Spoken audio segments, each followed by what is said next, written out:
previous video of BSc Maths Honours Semester 4, I have discussed up to theorem number 4 on rings. So today let's proceed further. Our next theorem 5 is every field is an integral domain. तो आइए इसके proof पे चलते हैं. यहाँ पे हमें ये प्रूफ करना है कि हर एक जितना भी फील्ड होता है सारा का सारा फील्ड जो है वो इंटीग्रल डोमेन होता है. ठीक है, तो let F be a field so that number 1 F plus is an abelian group. Means अगर एफ फील्ड है, क्योंकि हमें प्रूफ करना है कि सारा फील्ड जो है वो इंटीग्रल डोमेन होता है, तो फील्ड की प्रॉपर्टी सबसे पहले क्या क्या होती है. तो एफ फील्ड है अगर, तो उसके अंदर कौन कौन सी प्रॉपर्टीज आ जाएंगी. Number 1 F plus is an abelian group. Next होगा क्या, F dash dot is a commutative group where F dash is a set of non zero elements of F. Next होगा the two distributive laws hold in F. ये सारा जो भी definitions हैं field के, ये सारा मैं पहले ही करवा चुकी हूँ. ओके, अगर आप लोगों ने प्रीवियस वीडियो नहीं देखा है तो पहले वो देख लें ताकि आप लोगों को थ्योरम्स करने में इजी हो. ठीक है, मैं उसके लिंक जो है डिस्क्रिप्शन में भी डाल दूंगी. तो ये हमारा फील्ड एफ हमने जब सपोज कर लिया तो इसके फील्ड होगा तो ये सारा कंडीशंस ये फॉलो करेगा एफ. ठीक है, तो हमें अब प्रूफ क्या करना है कि ये जो फील्ड है ये इंटीग्रल डोमेन है. तो to prove that F is an integral domain, for this we have to show that. Means F को अगर इंटीग्रल डोमेन होना है, प्रूफ करना है, तो हमें इसके लिए क्या शो करना पड़ेगा. नेक्स्ट हम पहले जो हमने लिखा था वो 3 नंबर तक लिखा था फील्ड के प्रॉपर्टी के लिए, तो हम यहाँ से 4 नंबर लेकर चलेंगे. आप इसको 1 2 करके भी मान सकते हैं, रोमन में भी ठीक है, लिख सकते हैं इस तरह से. तो we have to show that F plus is an abelian group. Next क्या होगा, F dot is a semi group, F is commutative, has unity element, has no zero divisors and two distributive laws hold in F. मुझे नहीं लगता है कि आप लोगों को इनके डेफिनेशंस में कोई भी कंफ्यूजन होगा, क्योंकि डेफिनेशन में बहुत अच्छे से इंटीग्रल डोमेन का फील्ड का सारा करवा चुकी हूँ. ओके, तो अगर वो इंटीग्रल डोमेन होगा एफ, ये हमें प्रूफ करना है, तो उसके लिए हम लोगों को ये सारा चीज़ को शो करना पड़ेगा.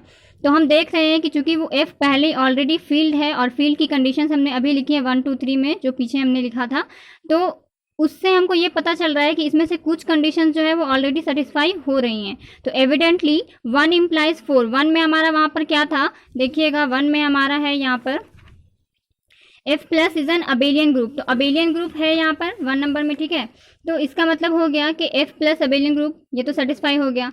2 इम्प्लाइज क्या हो जाएगा, एफ डैश डॉट, वहाँ पे क्या था, एफ डैश डॉट. आप देखिएगा यहाँ पर कम्यूटेटिव ग्रुप है, तो यहाँ से हो गया हमारा कम्यूटेटिव ग्रुप है, तो उसमें हमारा क्या आ जाएगा, सेमी ग्रुप भी होगा एफ डॉट.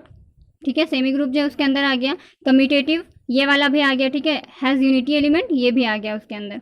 ओके, तो ये सारा चीज़ जो है 5 6 7 2 से हमारा ये प्रूव हो गया है ऑलरेडी, ये सेटिस्फाई है ऑलरेडी, ये हमें प्रूफ करने की ज़रूरत नहीं है.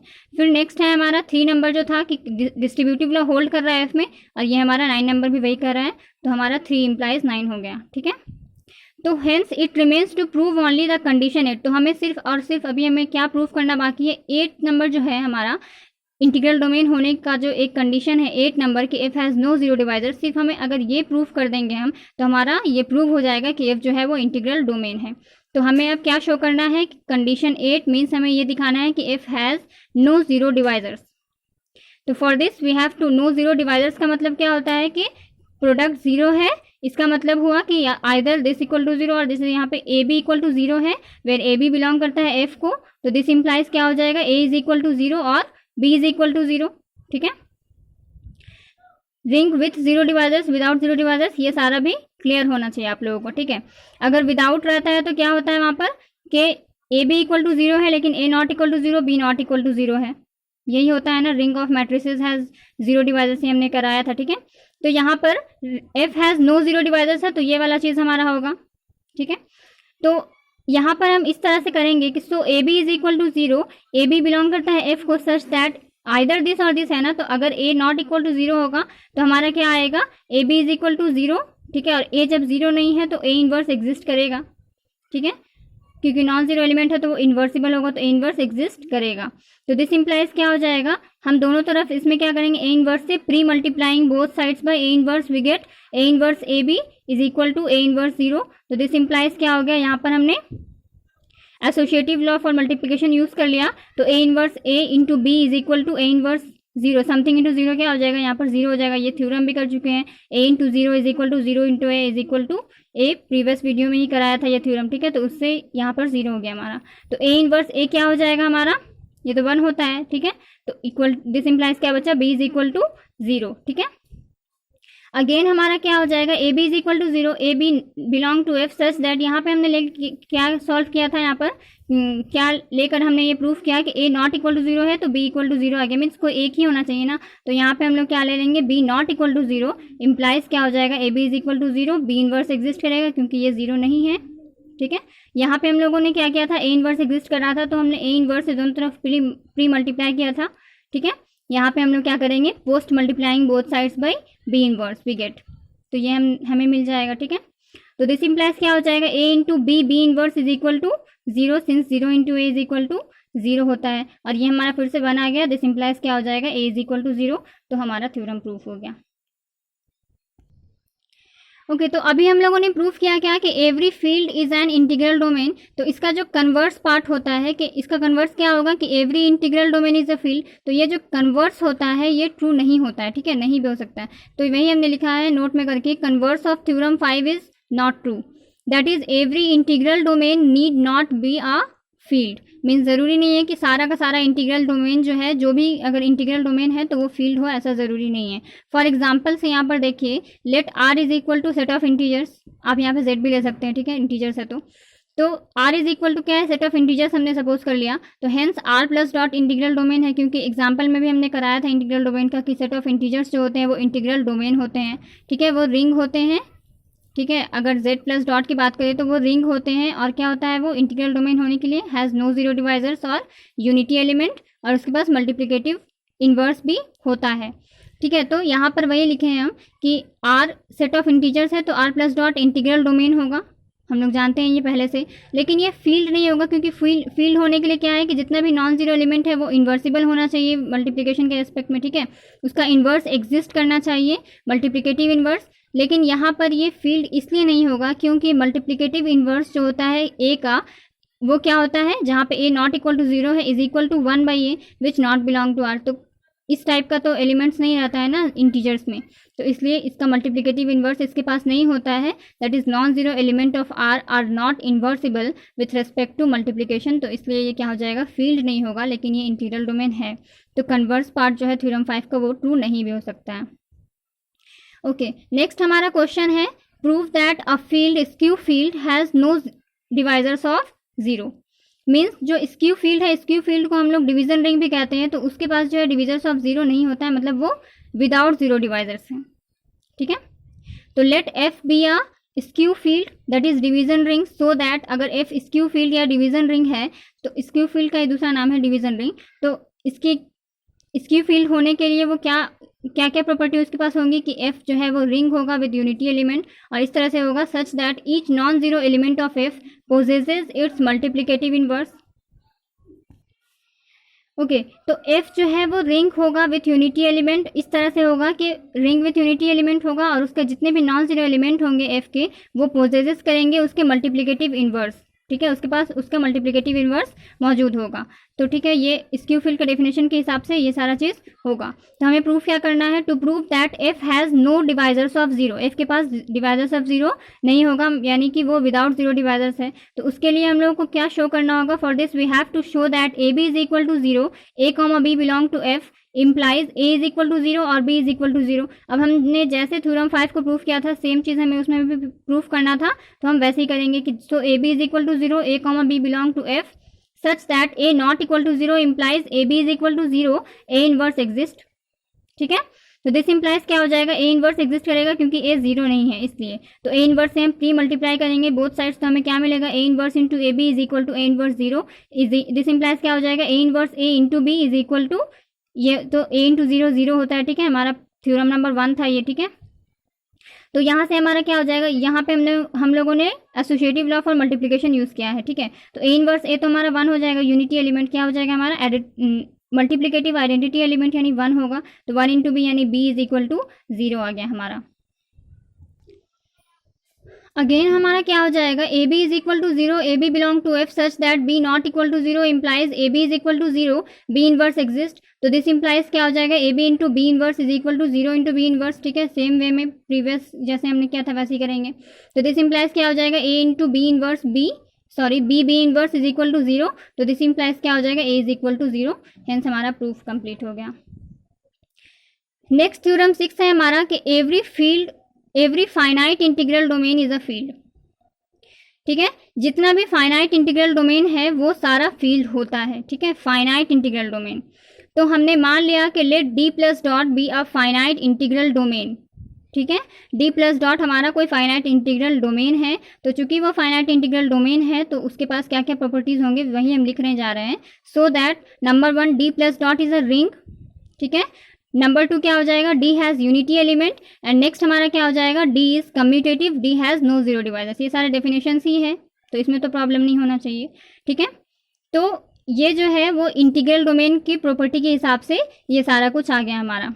ठीक है, प्रूफ करना है हमें कि ये फील्ड है, मीन्स डी को हमें क्या दिखाना है कि ये फील्ड है, तो इसके लिए हमें ये शो करना होगा कि डी रिंग है सबसे पहले। तो नेक्स्ट क्या होना पड़ेगा हमें, proof D has unity element, फिर हमें क्या प्रूफ करना पड़ेगा कि डी इज कम्यूटेटिव। नेक्स्ट है हमारा every non zero element of D has its multiplicative inverse in D.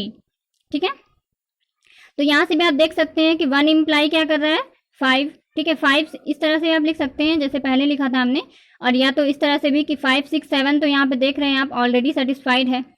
ठीक है, 1 इम्प्लाइज 5, 2 इम्प्लाइज 6, 3 इम्प्लाइज 7। ठीक है, तो हमें प्रूफ क्या करना है, सिर्फ कंडीशन नंबर 8 जो है इसे हमें खाली प्रूफ करना है। तो वही हम लिख रहे हैं कि evidently 5 6 7 are already satisfied, hence we have to prove only the condition 8। Means हमें सिर्फ ये दिखाना है यहाँ पर कि every non zero element of D has its multiplicative inverse in d. That is हमें क्या प्रूफ करना पड़ेगा कि if a belong to d, this implies a inverse भी बिलोंग करेगा डी को, where a not equal to 0। Since non zero element का multiplicative inverse exist करना चाहिए, तो 8 0 यहाँ पर नहीं है। तो since d is finite, so let d is equal to x1 x2 dot dot xn।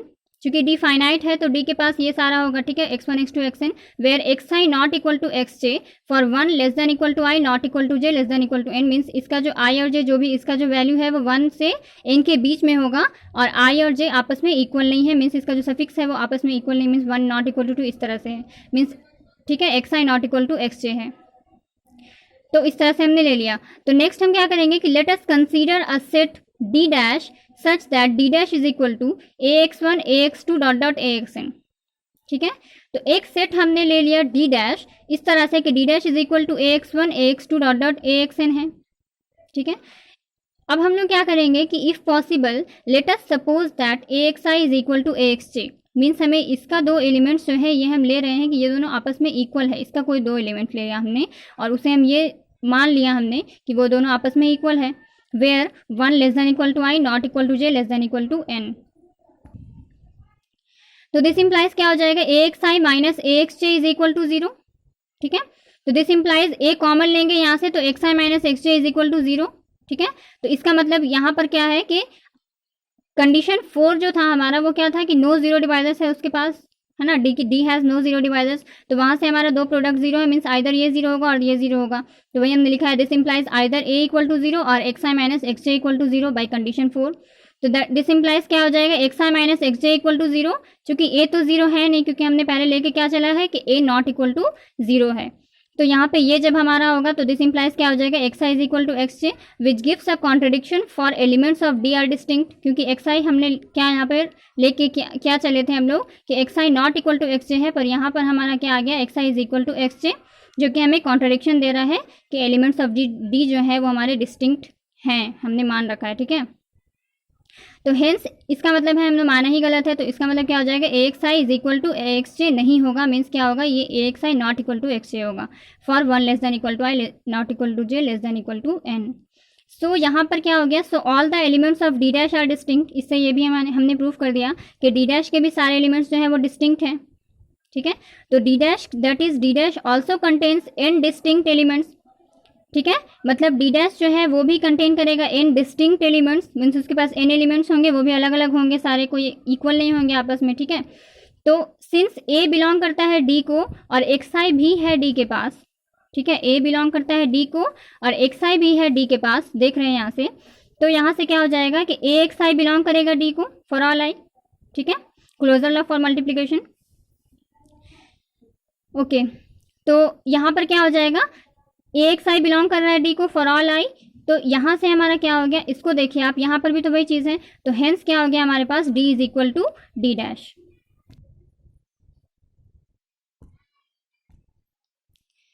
Okay, तो यहाँ पर क्या हो जाएगा कि since one belong to D, ठीक है, हेंस वन बिलोंग करेगा डी डैश को, चूंकि वन बिलोंग करता है डी को, हमने पहले ही मान रखा है कि डी हैज़ यूनिटी एलिमेंट, तो यहाँ पे हमारा क्या हो जाएगा, वन बिलोंग करेगा डी डैश को, ठीक है। दैट इज वन मस्ट, क्योंकि हमने अभी लिखा ना पीछे d is equal to D dash, तो वन डी के पास है तो वन डी डैश के पास भी होगा। That is one must be equal to A X I for any particular value of I, क्योंकि डी डैश के एलिमेंट्स किस टाइप के हैं, ए एक्स आई टाइप के हैं, तो वन ज़रूर किसी ए एक्स आई के इक्वल होगा, ठीक है, आई के कुछ पर्टिकुलर वैल्यू के लिए। तो लेट यहाँ पे हम ले लेते हैं कि i is equal to r के लिए यहाँ पे क्या है, वन है, तो let a x r is equal to one. We know that a x r is equal to x r a commutative law, ठीक है, ये होगा हमारा। तो therefore we have a x r is equal to x r a is equal to one हो जाएगा, ठीक है, यहाँ से। तो दिस इम्प्लाइज क्या हो जाएगा कि ये देखिए आप, यहाँ पर होता है ना हमारा कि ये चीज़ जो है ए इंटू बी, इस तरह से अगर आप देखें a B is equal to b a is equal to, अगर यूनिटी एलिमेंट वन है इसका मतलब क्या होता है, ये इसका इन्वर्स होता है, तो A inverse is equal to B, इस तरह से लिखते हैं नाम। तो उस तरह से यहाँ पर हो जाएगा क्या है कि this implies a inverse is equal to x r, ठीक है, ये चीज़ क्लियर है। तो सिंस एक्स आर बिलोंग करता है डी को, एक्स आर तो बिलोंग करता है ना डी को, ये हमने पहले ही लिखा है कि एक्स डी के एलिमेंट्स किस टाइप के हैं, एक्स आई एक्स जे इस टाइप के हैं, तो एक्स आर तो डी को बिलोंग करेगा ना। तो सिंस एक्स आर बिलोंग करता है डी को, और एक्स आर है किसके इक्वल, ए इन्वर्स के, तो इसका मतलब हो गया कि ए इन्वर्स भी बिलोंग करेगा डी को। तो ये thus we have shown that every non zero, A क्या था हमारा, कोई नॉन जीरो एलिमेंट था, और हमने दिखा दिया कि उसका जो इन्वर्स है मीन्स ए इन्वर्स जो है वो डी को बिलोंग करता है। तो यहाँ पे हमने क्या शो कर दिया, thus we have shown that every non zero element of D has multiplicative inverse in D. So हमारा क्या हो जाएगा, डी एक फील्ड होगा, ठीक है। So D is a field, that is every finite integral domain is a field, ठीक है। तो ये एक इंपॉर्टेंट थ्योरम था, ये हमारा प्रूफ कंप्लीट हो गया। इसको आप लोग ध्यान से कीजिएगा, अगर इसमें कोई भी डाउट रह गया तो आप हमें कमेंट में पूछ सकते हैं, हम दोबारा इसको समझाने की कोशिश करेंगे आप लोगों को, ठीक है। नेक्स्ट हमारा क्वेश्चन है, show that a finite integral domain is a field and that a field has no zero divisors, ठीक है। ये शो करना है कि एक फाइनाइट इंटीग्रल डोमेन जो है वो फील्ड है, और फिर ये भी शो करना है कि फाइनाइट इंटीग्रल डोमेन को पहले फील्ड दिखाना है, और ये दिखाना है कि फील्ड जो है वो उसके पास जीरो डिवाइजर्स नहीं होगा। तो ये हमारा दो थ्योरम का मिक्सचर है, आप देख सकते हैं। तो फर्स्टली हमें ये प्रूफ करना है फाइनाइट इंटीग्रल डोमेन फील्ड है, जो हम लोगों ने ये वाला क्वेश्चन पहले प्रूफ कर देना है, ठीक है। नेक्स्ट हमें हमारा जब आ गया कि ये जो है ये फील्ड है, मीन्स हमने अगर डी यहाँ पर लेके चल रहे थे, तो उस तरह से अगर हम लोगों ने प्रूफ कर दिया कि डी फील्ड है, तो अब हमें क्या करना है कि डी को दिखाना है कि उसके पास नो जीरो डिवाइजर्स होगा। तो हम लोग क्या करेंगे, थ्योरम ऑफ, पहले प्रूफ लिख देंगे थ्योरम 6 का, देन हम लोग क्या करेंगे, हमारे पास वो फील्ड आ गया, तो हम ये दिखा सकते हैं कि फील्ड जो है उसके पास जीरो डिवाइजर्स नहीं है, एज हम लोग प्रूफ किए थे थ्योरम 5 में। तो hence right the proof of theorem 5 वही हमने लिखा है, ये आप लोग खुद से कर लेंगे। अगर आप लोगों को ये दिक्कत होगा, नहीं समझ में आएगा, ठीक है, तो इसका भी मैं प्रूफ आप लोगों को करवाने की कोशिश करूँगी, अगर आप लोग हमसे पूछेंगे कमेंट में, तो ठीक है। वैसे ये ईजी है, हो जाएगा। ओके, तो आज के लिए बस इतना ही थ्योरम काफ़ी है, फिर मिलते हैं नेक्स्ट वीडियो में अगले थ्योरम के साथ। Thank you.